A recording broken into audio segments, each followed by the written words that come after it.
welcome back to my YouTube channel. My name is Kathy. Today I'm going to show you the rest of the projects that I made for Extravaganza for Close to My Heart convention this year. And my theme was the Base and Bling, which is the jewelry line that Close to My Heart sells. But I already did a video showing you the jewelry that I made, and then in this video I wanted to show you some of the things that I made that were not for jewelry, like they were in my scrapbooking or my card making.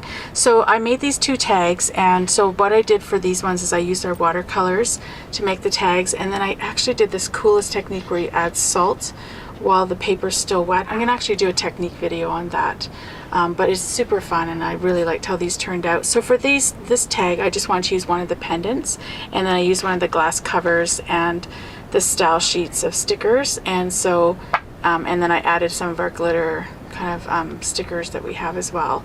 So that's what I did for the first tag. I just dangled the charm kind of, or the pendant down from it. And on this one, instead of having the pendant, I just used one of the glass covers over top of one of the laugh sticker. And all these stickers that come on the style sheets are either square or rectangle. So if you're either doing a circle or an oval, either necklace or using the glass covers that are circles or ovals, you need to just trace out the sticker before you put the glass cover on. So that is the first one, and that's I kind of tried to coordinate using the kaleidoscope colors for that project. The other thing I made is one of my easel cards. So for this one, I just have the pendant, and then we have these epoxy kind of charms with the elephant inside, and I just kind of put liquid glass in, quite a generous amount, and then set it in, and then I kept adding liquid glass and kind of building it up for that. And then this is just one of my easel cards that I made for a birthday card for a girl. And I also wanted to show you my napkin fold cards. So I made these cards, napkin fold cards, a video for this several years ago, but it's quite old. The camera imaging is not as good as that I have now, so I'm actually going to redo a how-to video on how to make napkin fold cards. They're pretty fun to make, and people seem to really like to get them. So that video that I did, I think it was like almost 3 years ago, it was split into 2 videos and stuff, so I'm going to be able to do a better video, I think. So I plan on doing an update video on that. But the way it works is I just you create this band to kind of hold the card closed, and then I just added the pendant on top, and I didn't use the glass cover, I just used one of the coordinating embellishments that go with kaleidoscope, and then I just popped it up on some foam and then put it in the middle there. So all you do is like slide off the band there, and then you open up the card to reveal the napkin fold card inside. So whenever I make napkin fold cards, I tend to give them away as gifts with a gift card in it. I just find so I always like pop up, like when I make the sentiment here, I'll pop it up and then create almost like a little pocket in the back, so I can just add a gift card to it. And this way I find that it's like they're opening like a gift, and it's just, I don't know, I think it's more fun. So people seem to really like them. So yeah, that is a napkin fold card. And then the last thing I made in the kaleidoscope line was a journal. I make a lot of journals. I like to give these away. I just find them, I really enjoy making them, and then I just enjoy giving them to people. So for this one, I just have the charm that's dangling down, and then one of the style stickers, and then the glass cover on top. So that is, and then they're just basically like lined paper. So I buy these journals from Staples. I buy them in kind of sets of 10, and then I just kind of cover them with our cardstock. So I have a video on how I actually made these videos, or made these journals, so maybe I'll link that below and you can see how I made the cover for the journal. The next thing I wanted to show you is 2 more tags that I made. I kind of made some Christmas kind of theme tags, and I used our watercolors for this as well, and again did that technique. And then for this one, there is a Christmas style sheet that is available right now, and so they're all kind of Christmas images, and they're squares. So again, I had to kind of trace out the circle, and then I just added the glass cover on top.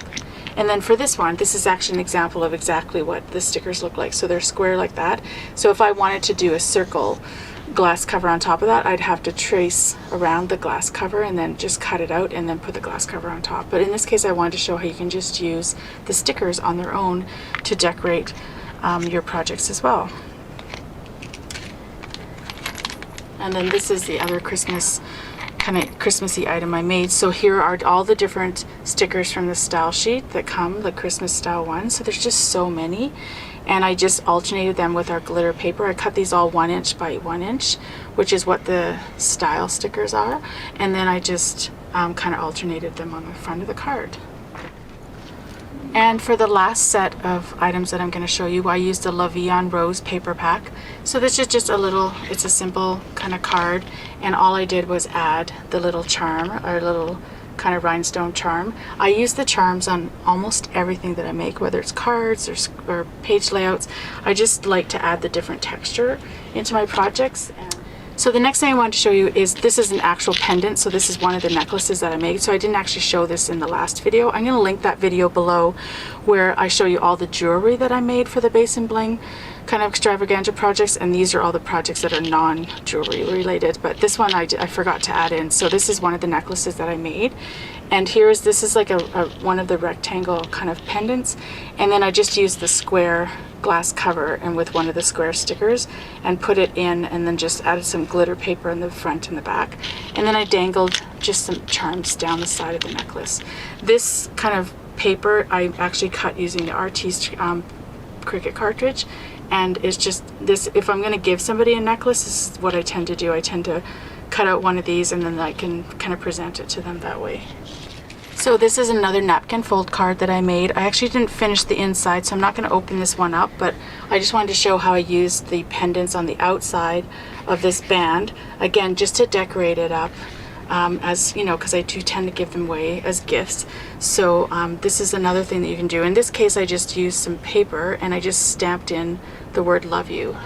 So that's another way that you can use the pendants, is you can just put cardstock in there and then you can stamp whatever words that you want, especially using the rectangle ones because they give you a bit more room to kind of do some stamping in.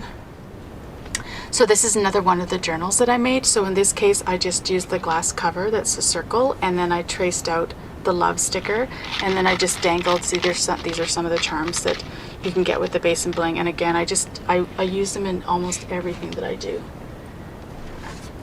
So the last item that I wanted to show you in this video is the box that I made using the La Vie en Rose. So I tend to make boxes from scratch, and then I will give them away as gifts. So for this one, I just basically created a 6x6 easel card on top of the box. So it just looks like that.